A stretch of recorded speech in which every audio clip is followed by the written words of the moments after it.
I'm good. How are you? Good to hear. This is a beautiful day here, another spring day. And everybody's streaming after the holiday season to their lives, and it's quite chill here. That's Good morning, awesome. everyone. Thank you. Good Hello. afternoon, Philip. Good afternoon, Eddie. I have to say, I did a lot of catching up over the break, and I'm particularly fascinated how this space uses such scientific terms and compares it to the Bible. It's not something that you really get to often, and the fact that it's Hebrew as well is a bonus. And you speak about it like it's just all natural as well, and it just like it's meant to be. And for obvious reasons as well, I can take the your word on what everything that you're saying, even though I don't completely understand all of it. I understand what you're saying as you explain it. That makes sense, but my end of it, I don't uh, have a full understanding on your methods Mm-hmm. is uh, where I don't completely uh, cover, Yes. which So is okay it is good. because Yes. it's my learning stages. Mm-hmm, mm-hmm. But overall, it's awesome.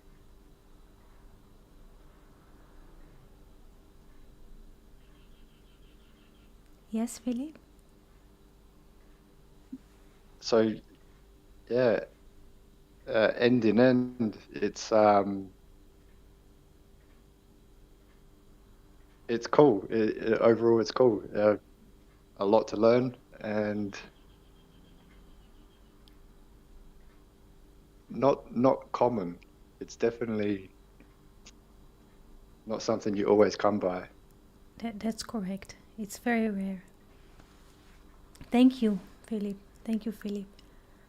Of course. Good morning, Fernando.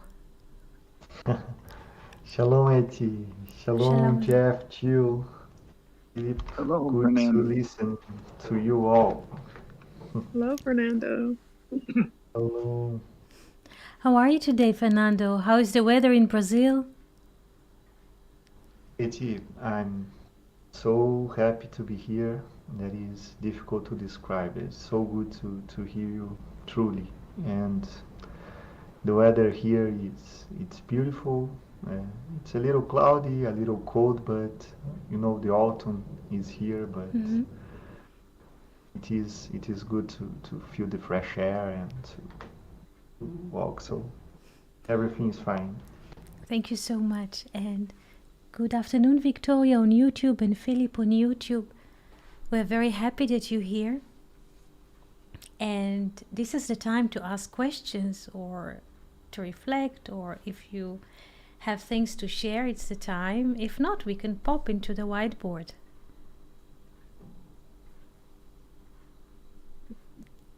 Questions, Jeff, Jill, Philip?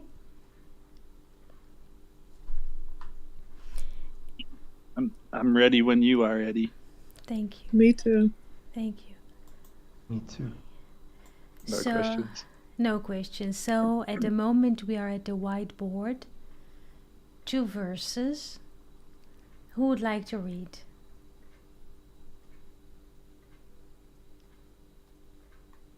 I don't mind. Okay, so let's tune it and adapt it. Victoria, please tell me what you see on YouTube, because I count on what you say. If the letters are sharp, are seen and bright enough. Yes, 1 second. Here. Hope that it's appearing also in the. Yes. Yes, Philip. And the Lord spoke unto Moses, saying, sorry, could you move that to the right slightly, please? Yes, of course. Yes, is it better? Perfect. Speak unto all the congregation of the children of Israel, and say unto them, ye shall be holy, for I, the Lord your God, am holy. Thank you so much. Thank you so much. The question is, what is holy in Hebrew? Let's move to the Hebrew text and abstract the word holy and see what does it mean and how it is connected to what we learned yesterday. So the word here for holy is, let me move to a blue pencil, kedoshim, holy, kedoshim. Kedoshim has the value of 454. Would you like to check it with me? Here's Felipe Tedesco. Hello, hello, hello, Felipe. We're very happy that you're here. Good morning. Kedoshim, Kedoshim, holy, is 454. We can open it. Would you like me to open letter by letter, or that you believe? What is the tendency here today? It's correct, Etty. Correct. Hello, Rodrigo. Nice Hello, to. hello. Hello. Good morning. Nice to hear you. Very good. Very good. Holy. So what can we do with 454 creatively relating it to holy? What does it mean to be holy? What do we do with this? We have 4, 5. 4 times 25. Very good. So, and what do we get? 180. 180. What is 180?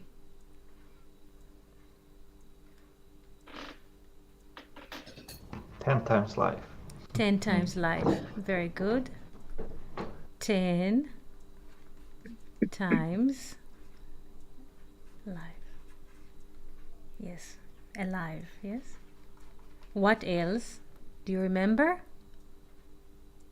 Yesterday we were speaking. Okay, before we continue, because it has many layers, this number meets a triangle at least of things. So what does it mean to be holy?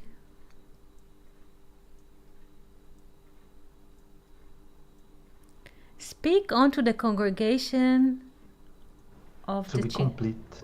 To be complete. To be alive in all aspects of life. Yes. This is the meaning of holy. To be complete, to be alive.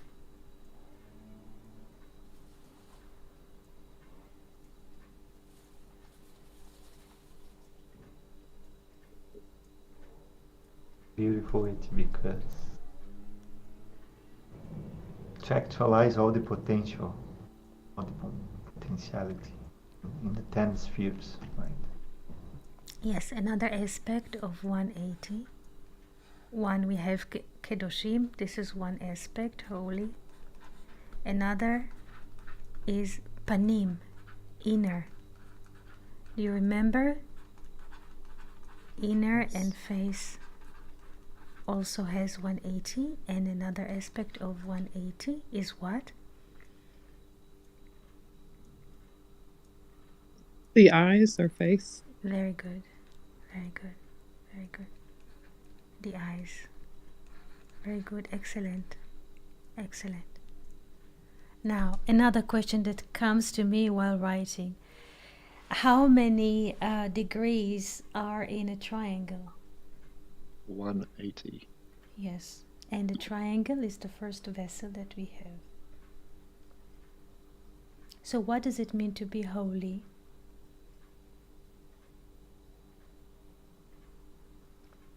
Try to integrate all of those aspects that we have mentioned so far.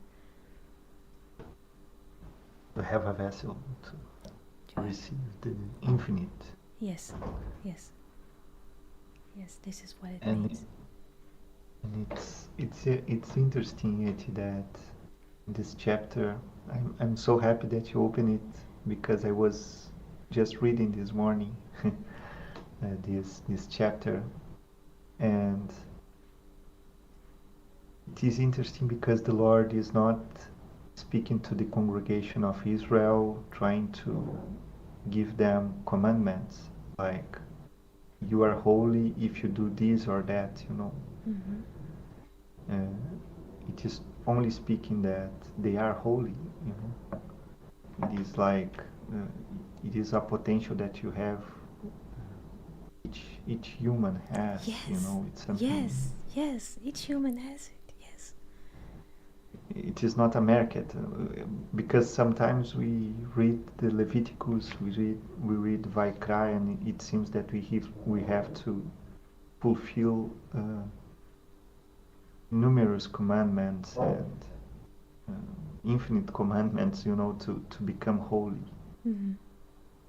But in this part, the Lord is saying that you need to know that you are holy. No, it's like say to them that they are holy. Yes.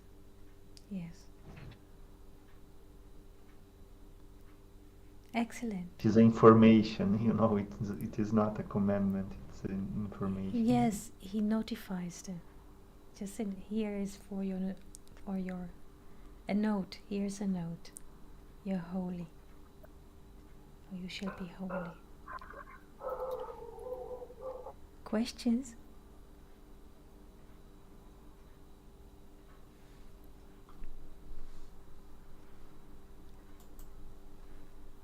If there aren't any questions, I would like to move to the little stamp on the right. Victoria, I hope you can see the whiteboard. I lost for a moment the connection. Let's move to the stamp, and the stamp has like a quote of one verse from this weekly portion, Parashat Kedoshim, the portion of the holy, how a person can relate to life with holiness, not just with bad mood. Everything is, you know, the government is wrong and this is bad, and so this is not holy. But to appreciate life, this is holy. And there is here on the stamp a quote from this weekly portion, and though you shall, who would like to read the English verse which is printed on the stamp? I can read it. Thank you. Thou shalt love thy neighbor as thyself. Yes.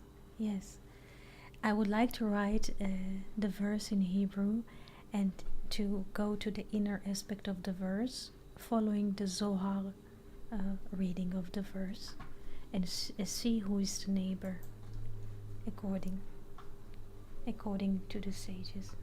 Ve'ahavta, sorry, there's a bit of, the aleph is high. Ve'ahavta le're'echa, re'echa is your neighbor, kamocha, and the rest is the verse, I am the Lord. This is the rest, which is not written, only 3 words are written here. Ve'ahavta le're'echa kamocha, and you shall love your neighbor as yourself. Let's see what is the neighbor, or who is the neighbor. When we think, before we dive into the perspective of the Zohar, when we think about a neighbor, what do we think about? I mean, what is the common, let's say, Jeff, Rodrigo, Jill, Philip, when you think of a neighbor, Fernando, Felipe, Victoria, when you think, each and every one of us think of a neighbor, what is the first association that comes to our mind or to our heart? Just in a general way, is the person that lives next to you or nearby. Thank you. Jill? Yes, I was thinking along the same lines as Philip, someone who lives close to you. Very good. Rodrigo? Yes, I think the same way, who lives around your house or something like that. Fernando? Yes, it is in the same way. That's your thought. Okay. And Jeff? Okay. Thank you, Jeff. Who's the neighbor? What Any, is well, anybody that you meet. anybody that you meet? Hmm. Thank you. Thank you. The Zohar, this is one perspective that the Zohars offer. Of course, there are many more. One of the perspective is that Lere'echa, your friend is the spirit. Why? Because Lere'echa has the value of 320. Without a zero, 32 is the value of which word? In Hebrew, do you remember? Left the heart. Heart. Now, the word kamocha, as yourself, has the value of 86, like the value of the word Elohim, God, or the manifested name of God in time and space. And the verse says, and you shall love your neighbor like yourself, is to love the hidden, because in the heart there are always hidden things that we are not aware of them. Each and every one of us has a heart, and the hidden always comes from there. And we shall, the verse says, and you shall love the hidden, the neighbor, the friend, like you love the manifested. In other words, the Bible is offering us to love the hidden as much as we like the revealed. That's fascinating. Because both of them are in one person. When I ask you, Okay. yes, Sorry, I didn't yes, want to. Please. yes. When I ask you who is the neighbor, and you said, person who lives close or nearby, we could say that there's another person lives in the next house, and he's a neighbor, like another body, yes. But the neighbor, this is in a way an outer way to look at things, but an inner way is to have a distinction and to notice that inside of us there are at least two elements. There are more, of course, universes inside of us, but there's the revealed element, and there's concealed. And how do you say, the recommendation is also to like the hidden elements in us, because every day, the more we continue to live another day, we reveal, life reveals another aspect of ourselves to us.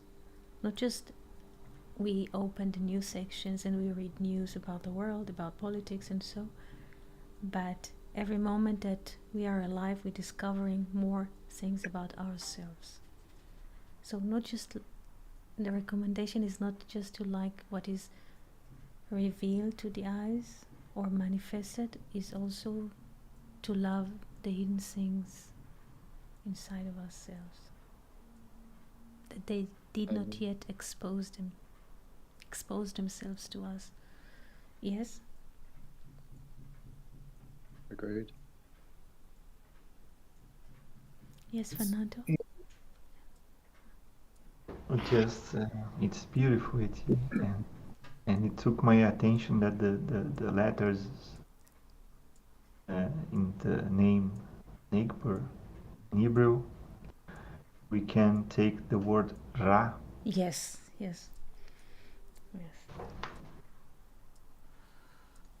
Because to look at the dark side is not something pleasant sometimes, Mm-hmm. Yes. But we can look, it's very good. Ra is bad or dark, but it also, with a different, how do you say, pronunciation, is Rea, is a friend. meaning the shadow, what you say evil, or the shadows that we have inside of ourselves is not an enemy. The shadow is our friend. Rea is a friend. Ra is bad or evil. Ra. But Rea is a friend. So, like Carl Jung said, just try to be friend with the shadow, with the unknown. Because most of the people do not like to know or to admit that they have inner life, or there's a shadow. All of us, we have like the moon part of us and the sun part of us. So, but most of the people are not able to admit in the existence of the other side.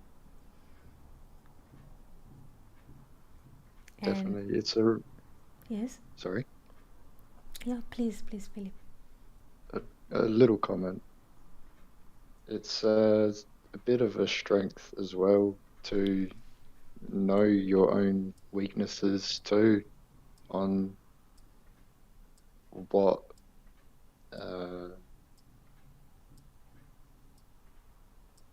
not necessarily, to know your challenges.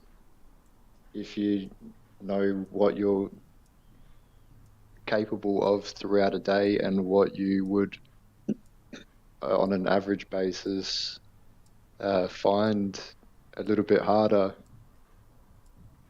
you handle that in a particular way. Whereas going into something with no knowledge at all is a different story, comes with surprises, etc. But if you know your darker side, Mm-hmm. it comes out as a positive for yourself also. Yes. Yes, because the recommendation is to integrate also the weaknesses, the dark side, the hidden side, the shadow side, to integrate. And then we are alive, because there is a inner relate, each and every one of us in himself, in herself, there is a live community. Each person is a universe. We tend to look at the stars and telescopes and say, oh, this is the sun, this is Neptune and all of this, and look outside. But all of those universes are existing inside of us, and we cannot cross, like we cannot cross Neptune and say it's not part of the system. So we cannot cross elements in us, even we're not happy to admit in our weaknesses and cross them. We say we don't have weaknesses. Each and every one of us knows his like slow points, weaker points, and integrate them. Questions?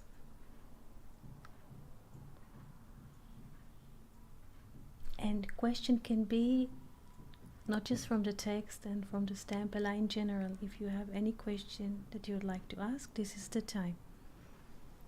I did just a quick observation Yes. that the word love in Hebrew in this verse Yes. has the value of emet in little numbers is 414. We have the 4, the 1, and the other 4. Yes. The word love. Which word? Again, I did not hear. Ve'ahavet is Yes. 414. Mm-hmm. The first word. Ve'ahavta. Yes, 414. Excellent. 414. Ve'ahavta, Yes, and you shall love. Very good. Very good. Yes. Very good. Little numbers is 8 or n. Thank you.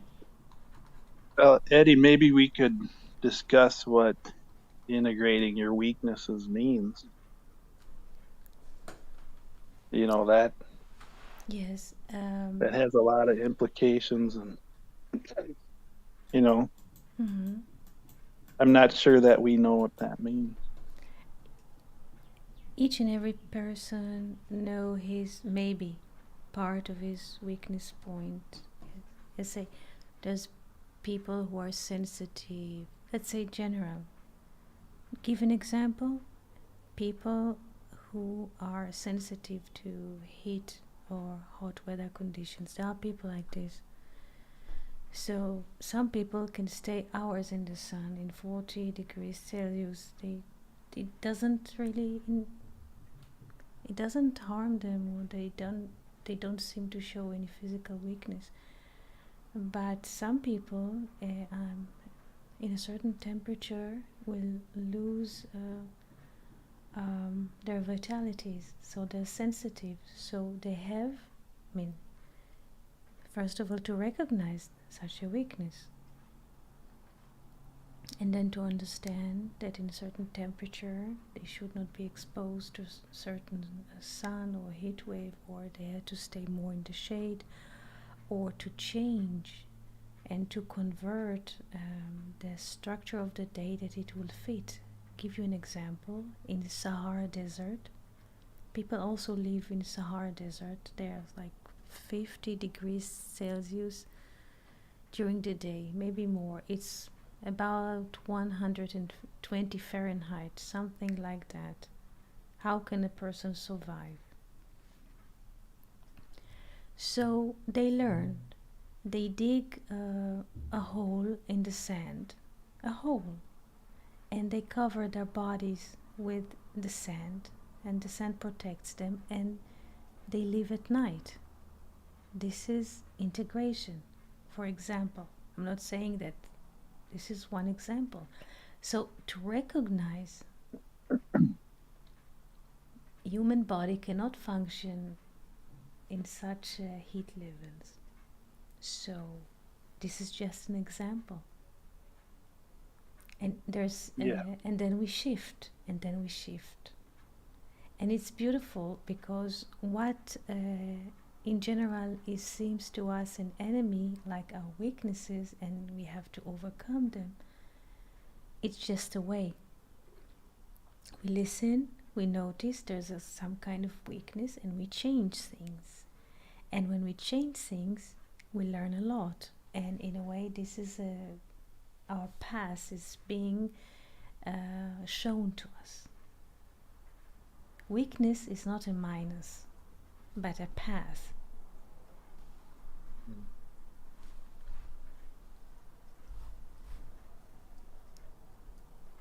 I think, when we talk about the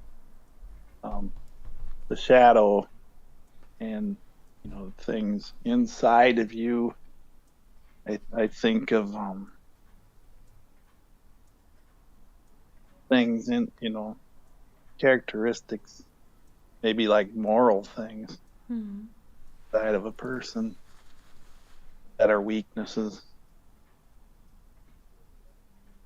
It'd be nice to even see it as a challenge that's just in front of you.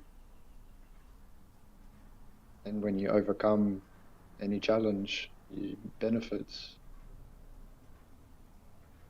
You're rewarded after challenging it. Win or lose, that's yours. Yes. Who put this challenge in our lives? You can ask. We did not create those challenges.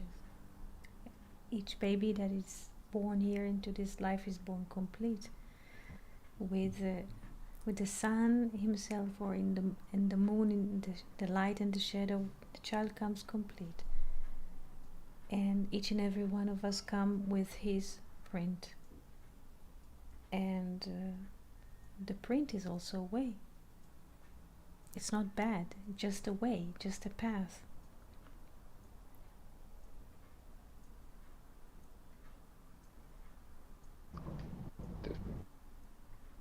It is beautiful, and like it is in the scriptures, you shall be holy.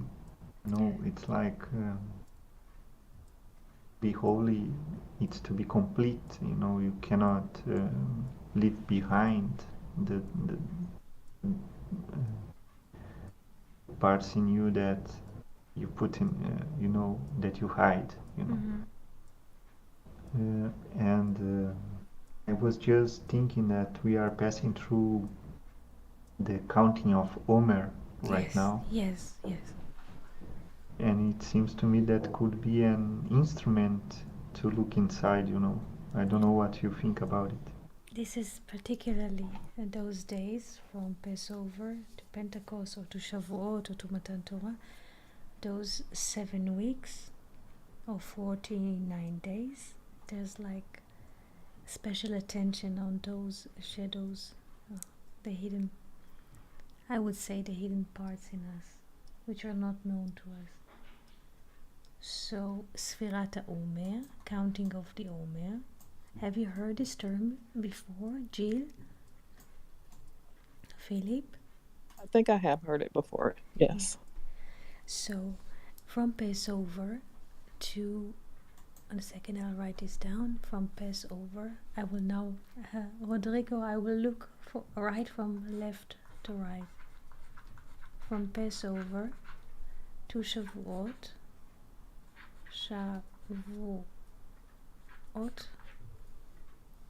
Pesach, this is Pesach, to Shavuot. Why do you say Shavuot? It means weeks basically. Weeks. We are counting 7 weeks. Each week has 7 days. So we arrive at 49 plus 1. We arrive at the, so to speak, Jubilee, or in these 50 days, Israel is getting the 10 Commandments or the divine speech of God. But we have to be ready. In order to be ready, or that our mind will be clear enough to receive this divine speech, we have to evacuate space inside of us. How do we evacuate? How do we make space inside of ourselves to listen to the divine speech? Every day we're looking into our daily lives and see our our weakest moments, and we look at them. And after we complete 49 days of counting and looking into ourselves, we are ready to receive the divine speech. This is Sfirat Omer. Sfira is counting. This is counting. But not just. If we take the hay, which is the feminine, the 5 out, we have sapphire. Sapphire is a stone, like in English we say sapphire. Yeah. A stone that illuminates light.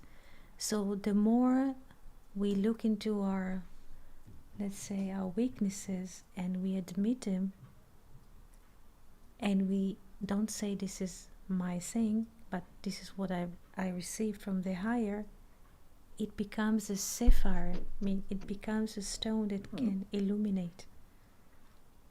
Oh, specifically the word is sapphire, huh? Yes.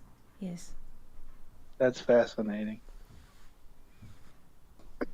So the more that you take a look at the weaknesses inside you and realize it was something given to you and it's not your thing, but it was given there. Yes. The more you have a sapphire, is that Yes. what you said? Yes, it's not a coal. Coal is like dark, yes, but it's a sapphire, like sapphire. It turns from like a coal, perhaps, to a Yes. sapphire. What we think, this is very good. What we think is a coal. It's basically a diamond or a sapphire. Yes. What we think, what we count, what we measure as a coal element, dark, cold, cold. We keep it in the cellar from other people, from ourselves, basically not from other, but each one from himself, herself. It's basically this coal is a sapphire. It was given to us. Yes. Yes. Yeah. Well, we probably chose it too. With the Lord, probably chose the hardship. Each and every human being is born with this. Yeah. Yes, his or her, when a child is born, baby is born, comes to this life, he comes with a whole book, with a whole script, manuscript. Yes, and through the course of his or her life, he will discover all of this. Yes. And the challenges are there on purpose to Yes. help us grow. Yes, but to To, everyone. Yeah, everybody. Everybody has their challenges on purpose by God's design Mhm. to, in order to go a certain course and path. But I find it very fascinating what you just said, though, with the coal becoming a sapphire. Take a good hard look at what we consider as a coal, and the light comes.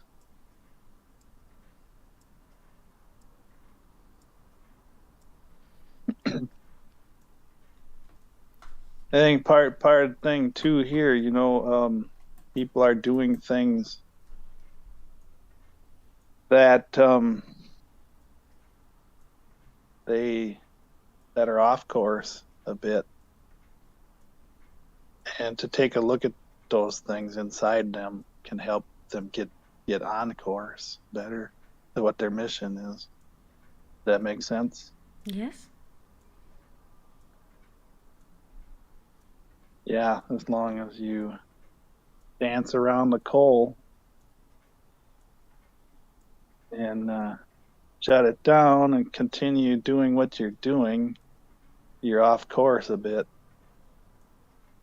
And all of humanity is off course with that, but we can get on course better, all of us, if each of us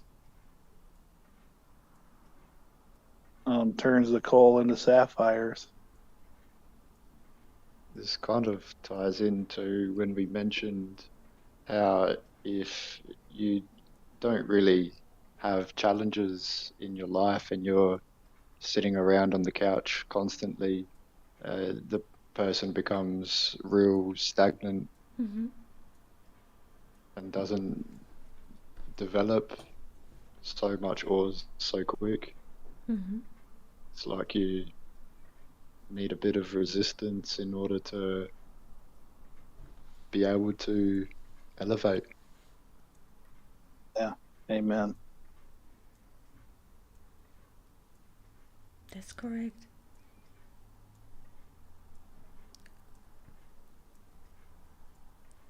I think Yes, Jill. I think just learning that the weaknesses are just part of, like you said, the book or the manuscript that we came here with. It actually makes it easier to love both the hidden and the concealed. It seems like it would be easier to understand and like focus on doing that.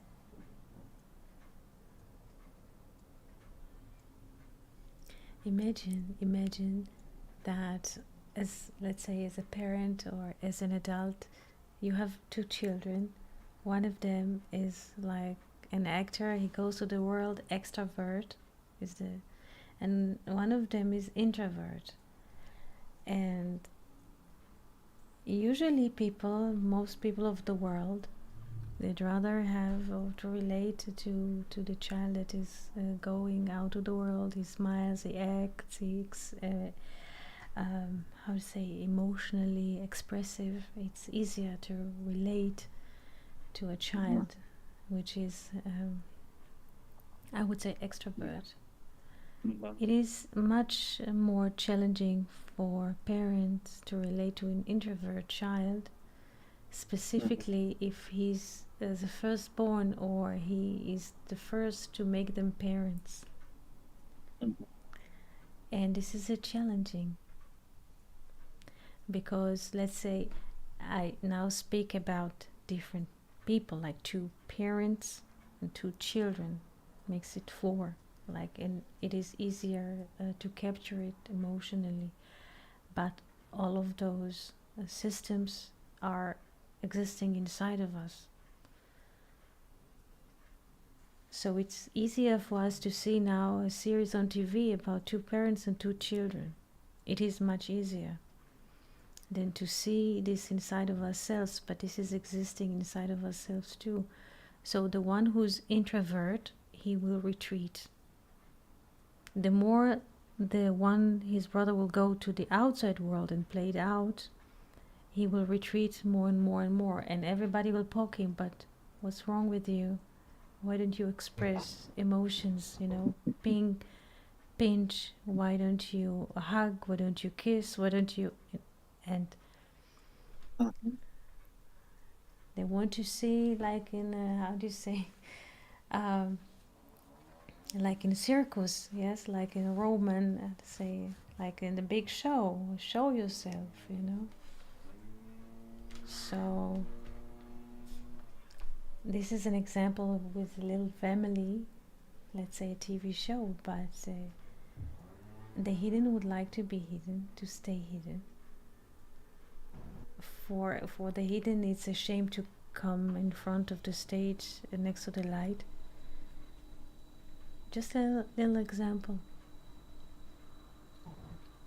In each and every one of us, though we are different type of personalities, each and every one of us has different life and is located somewhere else on the planet. We have elements in us which are more revealed. We have elements in us which are more concealed. To respect all of this, it's not easy.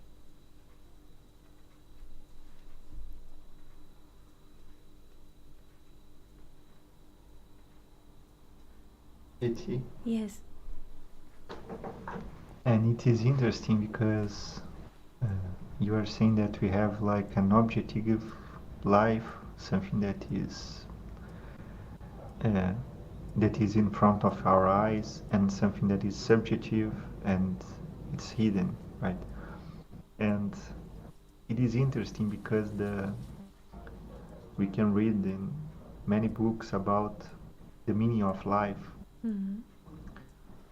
and the meaning it's never objective, you know. Mm-hmm. Some people sell that it is objective, but it is not. It is subjective. It is something that we feel alive when we find something that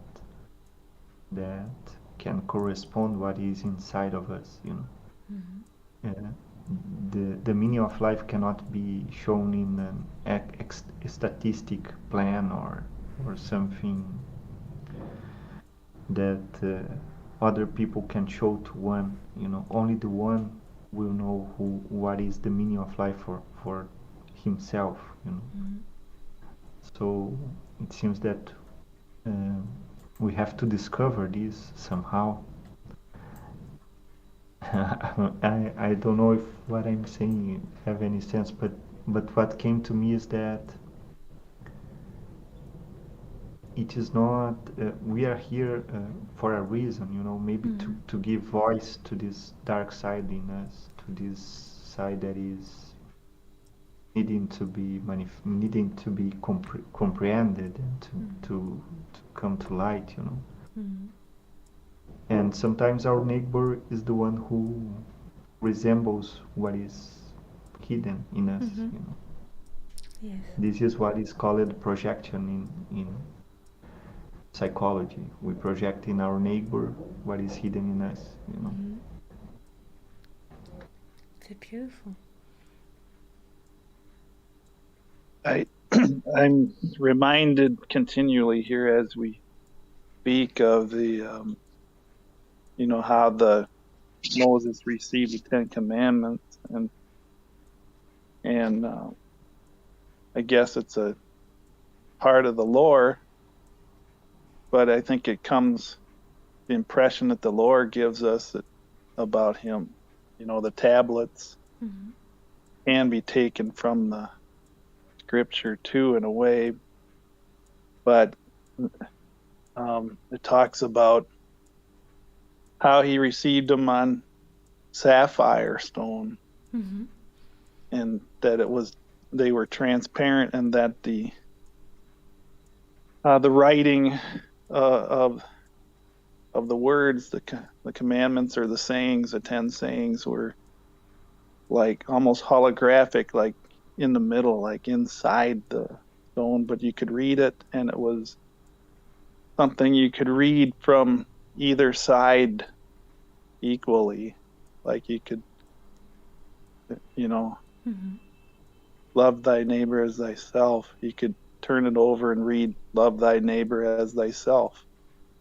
And so it's transparent, but it's sapphire. And I researched and found out, like sapphire is second hardest stone possible next to diamonds. Mm-hmm. And it impressed me to think about this lore in many ways. I actually put a little podcast out about it once, but now that you're talking about it in this way, where you said we're counting the Omers till the day when you can hear the divine speech or the Lord's speech. That's the day that he received the 10 Commandments, was the Pentecost. Mm-hmm. And it seems to be working together here. This thought of the coal turning transparent in a way where there's light, where it can be seen, but it's very inner. The suggestion here is that what the Lord is saying, you can receive it inside the sapphire stones, but it's inside of the stone. And yet you can hear what he's saying, in a sense, from inside the stone. And it's eternal, because what are you going to do to erase it? You're not going to, it's not like a chalkboard or something, a whiteboard, and okay, let's erase what was said. You can't. It's protected. It's eternal. Just by that, just by these pictures of the lore, you get an impression of something that cannot be tampered with, can't be altered, and it's equally accessible from all directions, and it's multi-dimensional. Mm-hmm. Like a hologram. It's like you see it. It's multi-dimensional. However, anyway, that's just some of what I was thinking about on this too.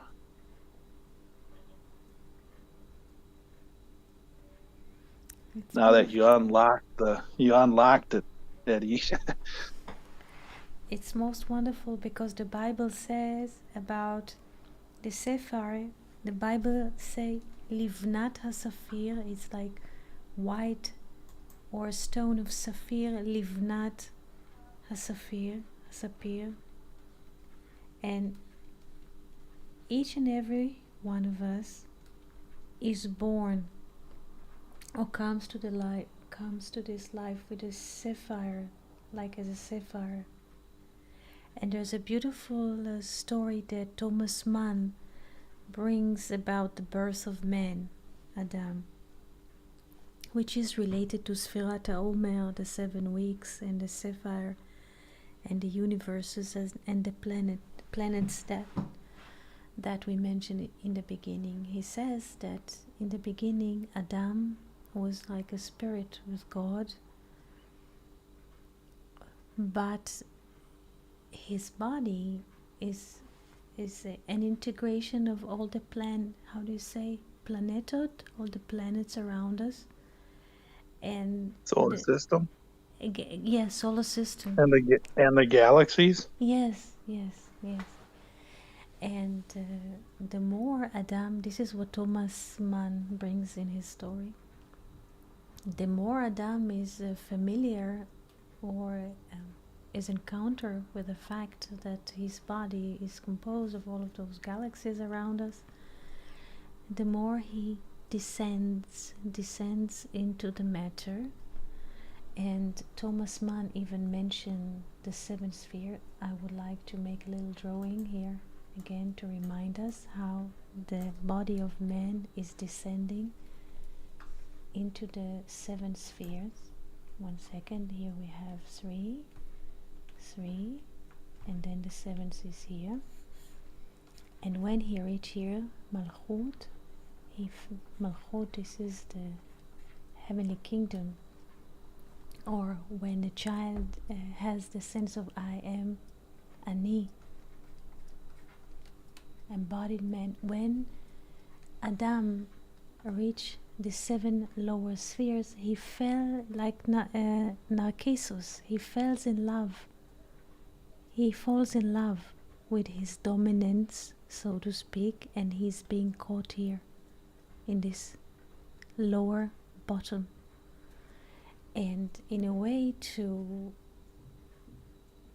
go back to the reunion with the divine speech, we have to ascend through all of these seven spheres, but each sphere is integrated or composed of the other, so we have 777.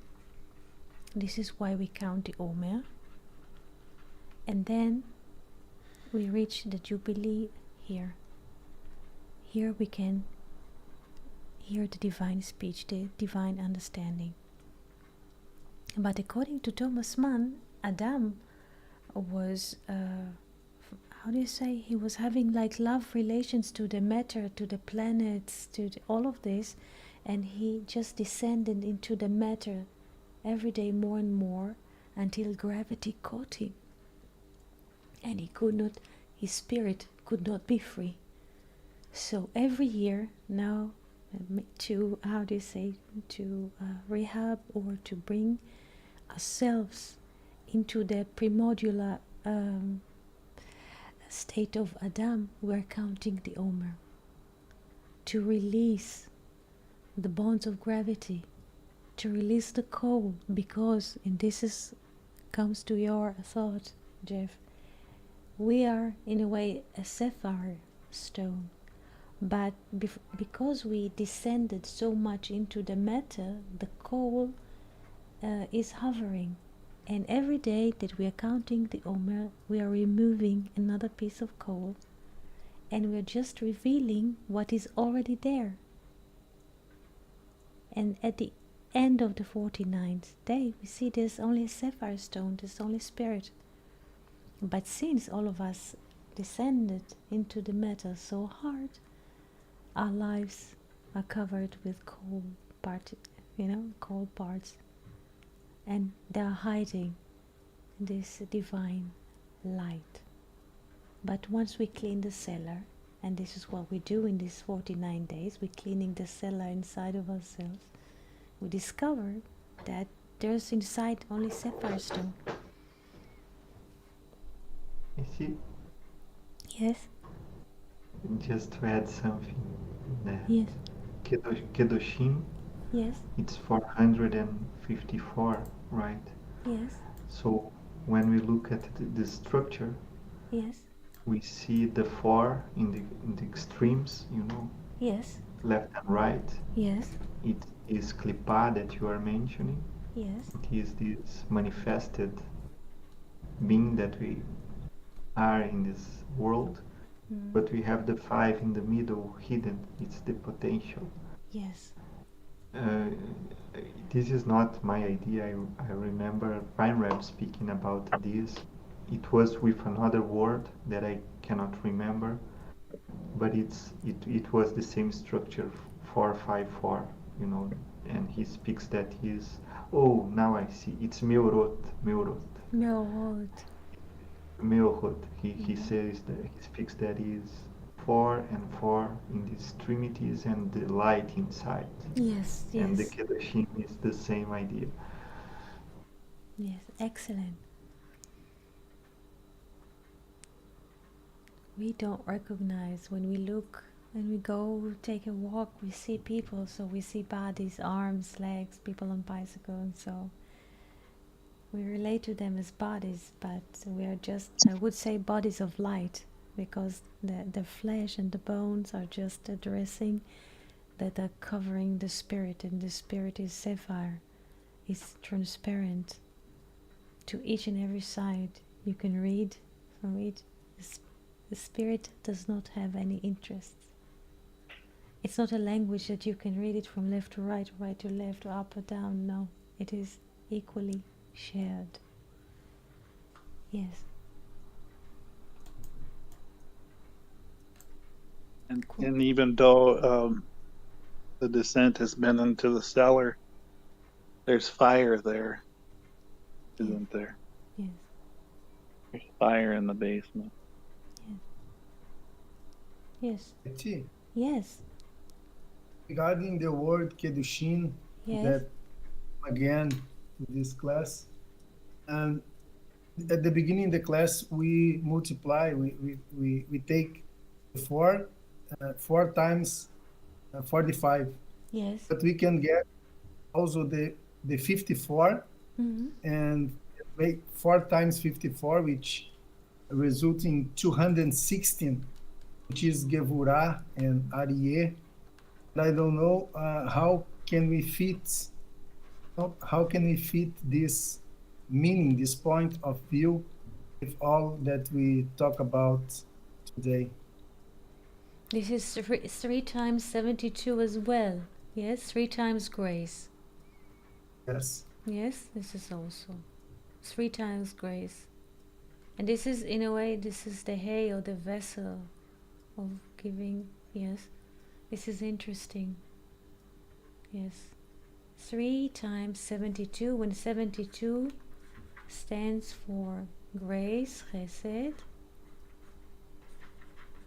or wisdom in its 72, like the tetragrammaton in the feeling of the letter Yod, it gives us 72 as well.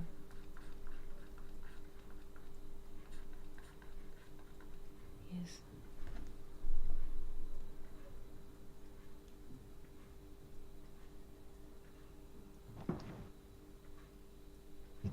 Yes. One last question, maybe. Mm-hmm. I don't know if we have the time, but it makes me also remember about that episode about Hillel, Yes. right? To teach when a Roman asked him to teach Judaism while standing on one foot. Mm-hmm. And I think that Hillel said that to not do something hateful to your friend or to your neighbor, right? Mm-hmm. And the rest was only commentary. So my question is, it's about Ashlag, in fact, Mm-hmm. because he has a book about this commandment to love your neighbor, right? Mm-hmm. And there is Matan Torah, maybe, Yes, the yes, gift of the Bible, yes, right? yes. And if you could bring the idea in one foot like Hillel on this book, I don't know if you could say something about the ideas of Ashlag, about um, this portion of the Torah. What basically, thank you, Fernando, for the question. What basically Havashlag says is that a person will be altruist, meaning will take care of the other, will turn to life with grace wherever he can. This is to summarize all what Ashlag is writing. But his point in all of this altruismus relation is as a person, and this is the core cortex of his all writing. He says a person cannot be an altruist or go to the world as a, how do you say, people who only donate. It does not come to me the word at the moment, like Rothschild, which is donating all the time, unless if he's recognizing the shadow part in himself. A person can, and this is what also Jill was reading to us from Weinreb's book about acting to the world in gratuitously. Rav Ashlag claim one certain claim: we cannot act gratuitously into the world if first of all we don't recognize our shadows inside of ourselves. I mean, this is what he puts as a milestone in his all writings, to be able to turn to the world with grace, to act gratuitously. As a completely altruist, a person first has to recognize his shadows part. This is basically Matan Torah. This is it. And we see this in action because we read about Sfirat Omer, counting of the Omer. Omer is not just a bundle of sheaf, because what is Omer? We read about, one second, I would like to write the word Omer, but we shall read the word and look into the letters. Omer, one second, pen. This is Omer. Omer. Literally it means like sheaf, like when we take few sheaves together, bundle them together. This here we have a ring that bundles the sheaf. I mean, whether it's barley, yeah, in the season it's barley. We bundle a few sheaves together. Bundle, this is Omer. Literally. Like we see this in art. There's a beautiful painting of, now it doesn't come to me, but maybe Jeff remembers the name of the painter. Later on I will. Yes? Jewel or something? No, the painter No, that we usually show. It will come to me. It will come to me. Oh, Rembrandt or Vince van Gogh? Van Gogh. There's a Van beautiful, Gogh? yeah, Van Gogh, beautiful painting. Maybe we can bring it the next time. Of the bundle of sheaf. This is Omer. Bundle of sheaf together in the field. This is Omer. Bundle. But if we look into the letters, Omer, and here, Fernando, Ein, Mem, Resh, Ein, En, Resh, and first we write Resh and then Ein, we find what? Ra, bed without the mem, because mem is in a way the time. So when we count the Omer, we count, so to speak, the shadow parts, the bad parts, the weakest point in time that we reveal, we discover during the course of those days. This is basically the counting of the Omer, not just the word Omer as a bundle of sheaf, literally in the field. The Omer inside of us, the weakest point, the darkest moment inside of us. This is the counting of the Omer when we look at the letters, not literally. When you're saying Ra, does that have anything to do with the Egyptian god? Yes, there were an interesting Egyptian god Ra. Yes. In Hebrew, yes, there was Egyptian god. His name was Ra. In Hebrew, it means bad. Yes. Yes. Yeah. Cool. Mm-hmm. Yeah, and that's where you And- get that city Ramesses too, Yes. I think. Yeah. Bad Excellent. speech. Yeah, Excellent. the bad speech. Mm-hmm.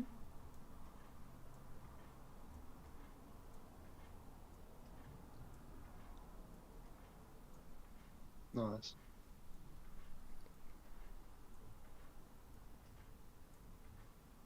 The other thing I was thinking about, Eddie, was when someone asked Jesus which is the greatest of the commandments, and his answer was, there's really two that are basically the same. He said, love the Lord your God with all your heart, soul, mind, and strength, and love your neighbor as yourself. So he referenced this very verse that we're talking about, and he said, upon these all the law and the prophets hang. So what he was indicating something pretty profound there, especially when you start to think about it the way we're talking about it now. If if that's where everything hangs, then the solution is inside what we're talking about, to what our purpose is, to what we're supposed to be doing here. Just I would like, it's good that you mentioned this. I just remember what the Weinreb says about Ra. Ra. This is 200, right? And this is 70. This is 270. Putting the 0 aside, we have 2 and 7. Look at the relation between 2 and 7. When the word for good, tov, good, is 17. So now we'll look at good and bad as numbers. Let's how Weinreb looks at them. Good is 17, and bad, in a way, 27 or 2 and 7. So what is good? Weinreb says, this is the source. The source is 1. Good is the 7 distance from the 1. What is bad? That the source is not 1, but 2. Do you understand how Weinreb sees the relation between good and bad? Yes. Yeah, that's very interesting. Great. If we think that something is bad, this is interesting. Ask anyone here what is bad, he will say something is bad. If he will say that something is bad, it means he is in this value 2 and 7, meaning he is far from the origin. Meaning there isn't anything bad. There's only a bad lens that keeps us far from the origin. Like Right. what we... Yes, Jeff? Well, I was going to say you could take that 27 and flip it, say it's not bad, it's Yeah. grace, 72. Excellent. Then we come at grace. Very good. It's not bad, just opposite. Yes. The relation. So, speaking about this kind of perspective, one of the questions that I had was when you're talking about the Bible in its entirety, are you always looking at it abstractly, or is it also literally at some points? Some very good question. Sometimes when we introduce the story or the text, the first draft of reading, we speak, so to speak, literally, historically, what people can to get their foot on, to get people on the same frame, the same page. So sometimes it is like historically or emotionally, or like a story between family, like Ruth, Naomi, the story of Bethlehem, the story of the famine. So people can relate. There's like a portal that we can continue and take a airplane from there. Very good. So this is our starting point. Sometimes, yes, or seasons of the year, or plants, or rivers. But as long as the more the conversation proceeds, we are moving to other realms. The abstract. That's cool. Yes, the realm of That's dreams. Yes. somewhat what I was wondering. You did just answer something else that I also wanted to bring up. That's okay. I'll mention it if it comes back to me again. Sorry if I continue with my thoughts and I blocked your stream of thoughts. No, for sure. That's along.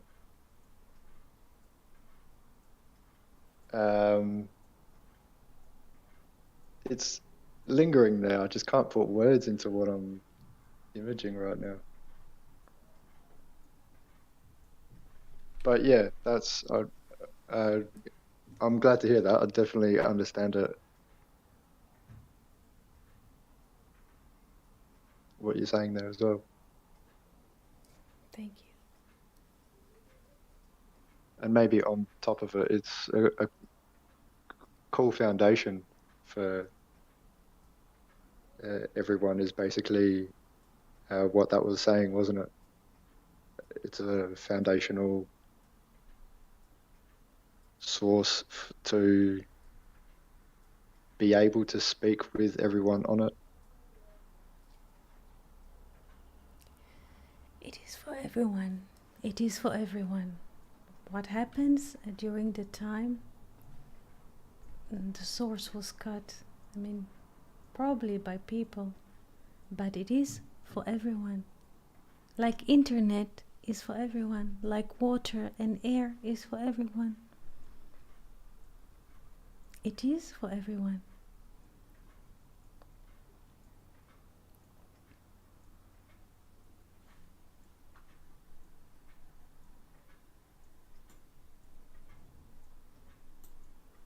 Thank you. Jill, questions? Rodrigo, Fernando, Jeff?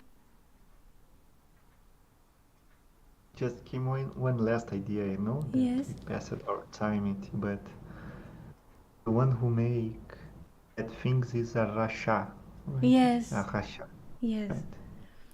Yes. Like in the first psalm. Mm-hmm.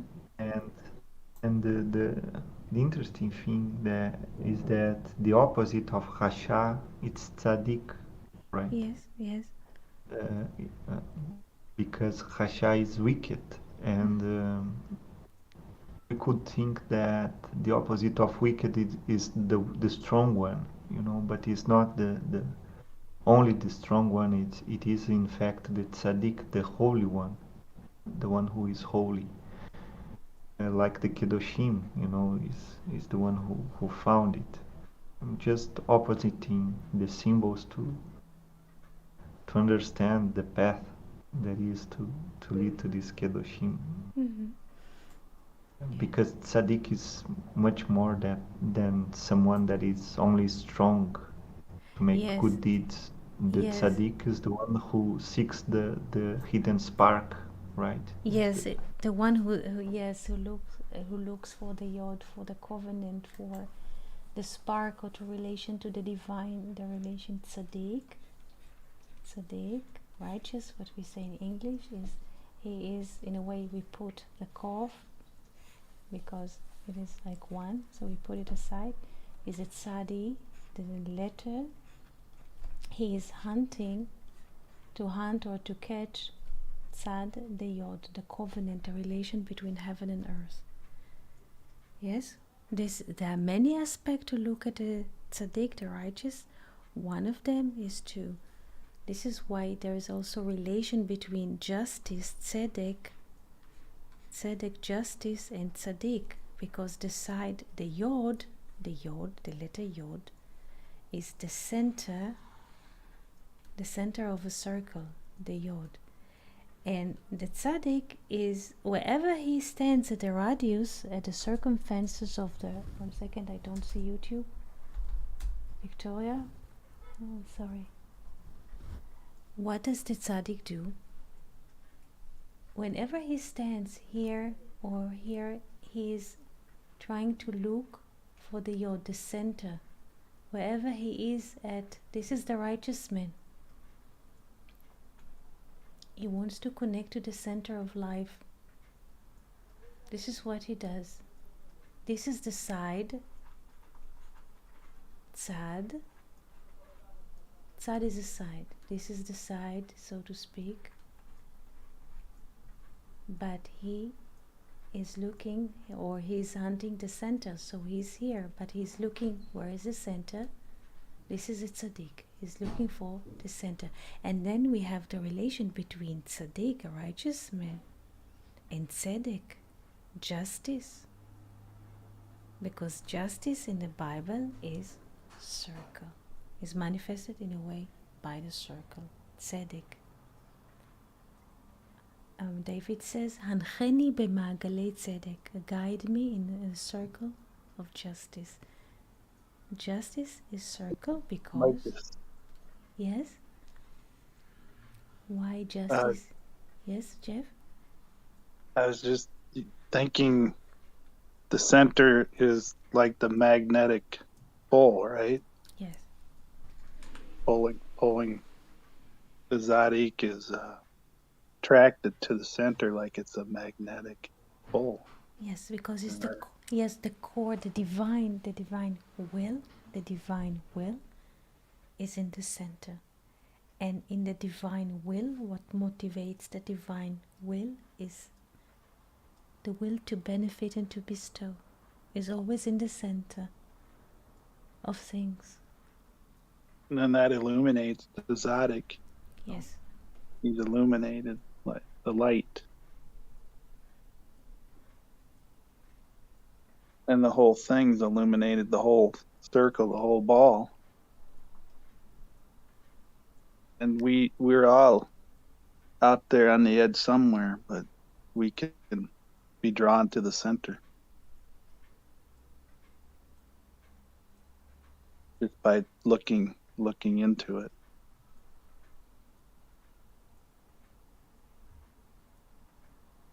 The middle.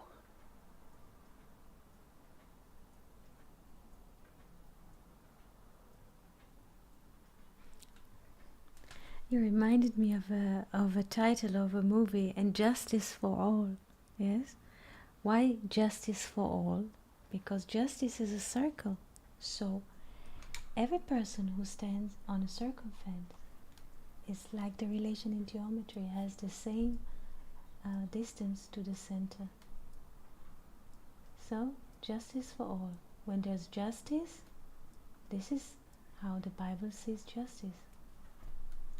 Liberty and justice for all. Yeah. So sometimes they say that the justice, how they say in Hebrew, tachanot tzedek, the one who's like mulling, like to mull the miller when he takes the seeds and he mills them to flour.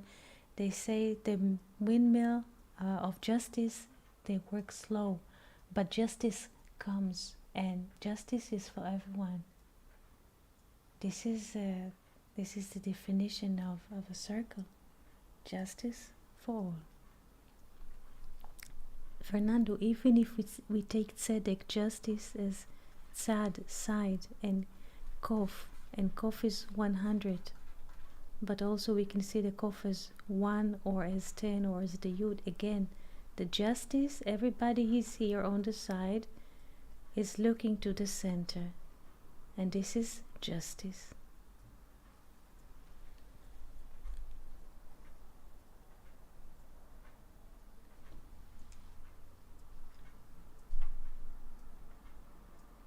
Even as Jeff was mentioning that before as well, I was picturing myself around those circles there, a bird's eye view of a magnetic field looping in on itself, where you're seeing the center go down the center,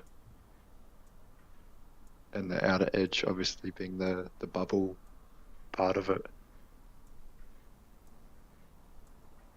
It is very interesting you mentioned this. If during the day, this is an exercise, everybody can take it, is to retreat for a few minutes, like to sit in somewhere with yourself and just to feel the center, to go to the center. Each one retreats.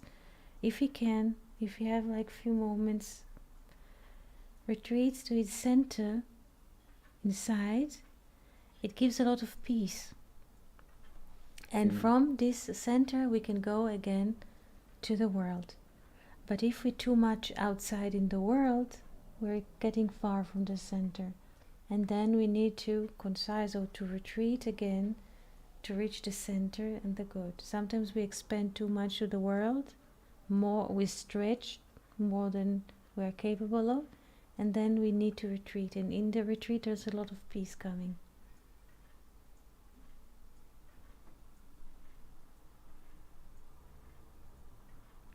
It also reminds me of two separate pulling actions.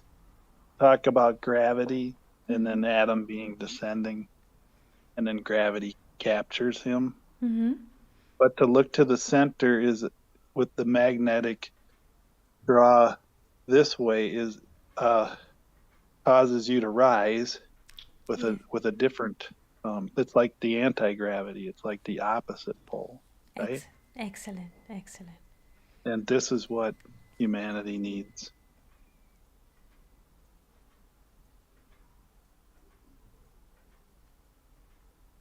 Amen. Very good. Questions?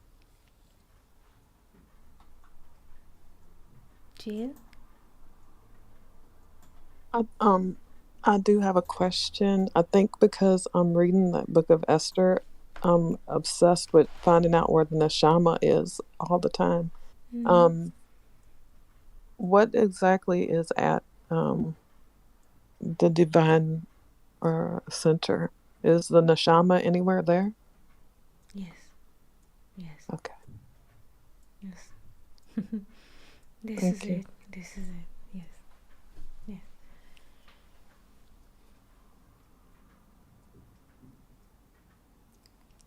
Thank you.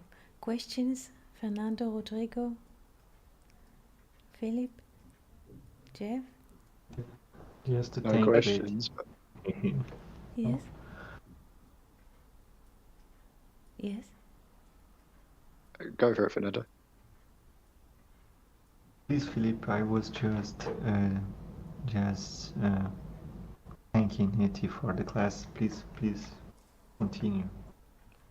I was only going to say I don't have any questions, but I will finish with a comment just to look within. Again? I was just going to finish with the comment on to look within. Okay. Yes. Just if we can take a few minutes during the day to withdraw, it gives a lot of strength. It gives a lot of peace and a lot of strength because, like Jill says, it's the connection to the neshama, to the soul. The soul, when we feel sometimes uneasy or stressed, it is because many times, most of the times, we're too much out and about. This is what makes us stress. And if we sense that we already stress, it's good to withdraw inside if we can. Just sometimes to be silent if we cannot be on our own. It's just to be quiet for a few minutes. It helps. It helps a lot. Sure.